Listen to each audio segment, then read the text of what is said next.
এই তরকারিটা এতটা মজাদার আর এতটাই লোভনীয় হয়েছিল, দেখেই তো মন ভরে যাচ্ছে, দেখেই তো কিন্তু খেতে ইচ্ছা করছে।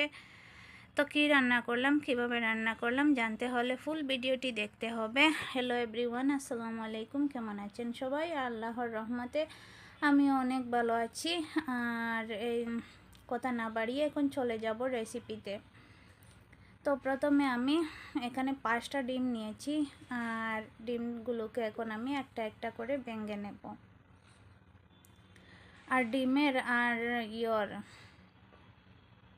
সয়াবিনের রেসিপি আজকে শেয়ার করছি আপনাদের সাথে। তো সবগুলো ডিম আমি ভেঙে নিয়েছি। তারপর এইখানে আমি স্বাদমতো লবণ দিয়ে দেব, আর পরিমাণ মতো হলুদ গুঁড়ো দেব কালারের জন্য। দিয়ে আমি ডিমটাকে একটা চামচের সাহায্যে ডিমগুলোকে ফেটে নেব। তো ফেটে নিয়েছি। তারপরেই তো একটা পলিথিনের ব্যাগ আমি রেডি করেছি। এখন পলিথিনের কভারে আমি দিয়ে দেব ডিমগুলোকে। তো পলিথিনের কভারে আমি ডিমগুলোকে দিয়ে দিয়েছি। এখন আমি পলিথিনের কভারটা একটু জাকড়ে দেব, দিয়ে আমি একটা রবারের সাহায্যে পলিথিনের মুখটা আমি বেঁধে নেব। তারপর এই তো চুলাতে কিছুটা পানি বসিয়ে দিয়েছি একটা পাত্রে আর কি। গরম হয়ে আসলে আমি দিয়ে দেব এই পলিথিনের কভারটি। দিয়ে আমি ঢাকনা দিয়ে ডেকে প্রায় 15 থেকে 20 মিনিটের মতো রান্না করেছি। রান্না করে কিন্তু আমি ঠান্ডা করে নিয়েছি। আর এখন আমি পলিথিনের কভার থেকে ডিমগুলোকে ঢেলে নেব। এতটাই স্মুথ হয়, এতটাই মজাদার, একদম খেতে কিন্তু একদম পনিরের মতো হয়ে যায়। তো এই তো দেখতেই তো পারছেন, আমি পলিথিনের কভার থেকে নিয়ে নিয়েছি। এখন আমি একটা চাকুর সাহায্যে ডিমগুলোকে কেটে নেব। একটু ছোট্ট সাইজ করে আমি কেটে নেব। তো এই তো ছোট ছোট পিস পিস করে আমি পনির যেভাবে আর কি থাকে সেরকমভাবে আমি সবগুলো ডিম কেটে নিলাম। তারপর এটাকে একটা সাইডে রেখে এই তো আমি ছোট্ট ছোট্ট সাইজের সয়াবিন নিয়েছি 20 গ্রামের মতো। তো আমি সবগুলো দেব না, আমি অর্ধেকটা দেব, অর্ধেকটা দিলেই অনেকটা হয়ে যাবে। তো কুসুম গরম পানিতে আমি সয়াবিনগুলোকে প্রায় 5 মিনিটের মতো ভিজিয়ে রাখবো। আর এইদিকে চুলাতে আমি একটা কড়াই বসিয়ে দিয়েছি। গরম হয়ে আসলে আমি বেশ কিছুটা তেল দিয়েছি। তেল গরম হয়ে আসলে আমি দিয়ে দেব ডিমগুলোকে। তো ডিমগুলো দিয়ে আমি সুন্দর করে নাড়াচাড়া করে উল্টে পাল্টে ব্রাউন কালার করে ভেজে নেব। তাই তো হয়ে গিয়েছে আমার ডিমগুলো ভাজা। এখন আমি নামিয়ে নেব ডিমগুলোকে।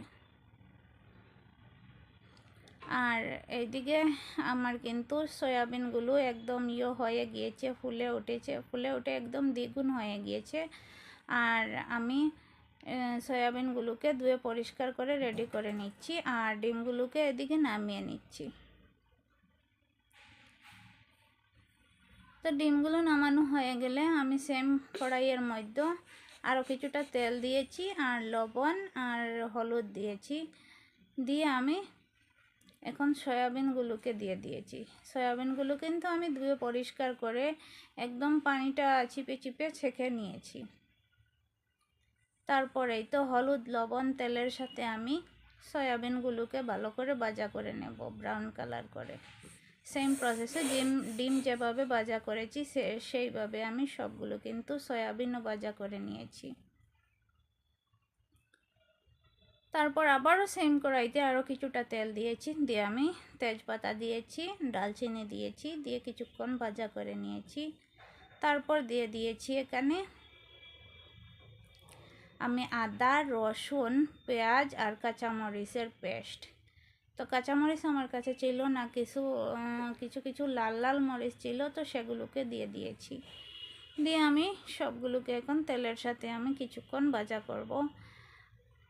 ভাজা করার পর আমি একটু পানি দেব, দিয়ে এখানে আমি ধনিয়া গুঁড়ো, লাল মরিচের গুঁড়ো, হলুদ গুঁড়ো, জিরা গুঁড়ো আর চিকেন মশলা আর একটু লবণ দিয়েছি। দিয়ে এখন আমি সবগুলো উপকরণ একসাথে মশলাগুলোকে ভালো করে কষিয়ে নেব। আর মশলা যত বেশি কষানো হবে তত বেশি কিন্তু মজাদার হবে।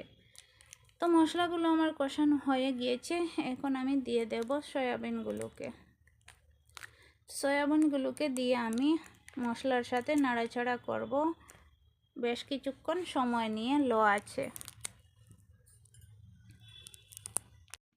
বেশ কিছুক্ষণ সময় নিয়ে আমি মশলার সাথে সয়াবিনগুলোকে কিছুক্ষণ রান্না করে নিয়েছি। তারপর দিয়ে দিয়েছি এখানে আমি পরিমাণ মতো জল। পরিমাণ মতো জল দিয়ে একটু নাড়াচাড়া করে দিয়ে দিয়েছি আমার ভেজে রাখা ডিমগুলোকে। ডিমগুলোকে দিয়ে আরও একটু নাড়াচাড়া করে আমি ঢাকনা দিয়ে ঢেকে রান্না করব যতক্ষণ পর্যন্ত পানিটা শুকিয়ে না যায় ততক্ষণ পর্যন্ত। তো বেশি আমি কিন্তু শুকাইনি পানি, ঠান্ডা হওয়ার পর কিন্তু অনেকটাই শুকিয়ে গিয়েছে। এই তো দেখতেই পাচ্ছেন আমার রান্নাটা প্রায় হয়েই গিয়েছে। এখন আমি উপর থেকে কিছু গরম মশলা ছিটিয়ে দেব, দিয়ে আমি গ্যাসটা অফ করে দেব। তো আমার আজকের রেসিপিটা কেমন লাগছে আপনাদের কাছে কমেন্ট করে জানাবেন। একটু পরিবেশন করেও দেখিয়ে দিলাম।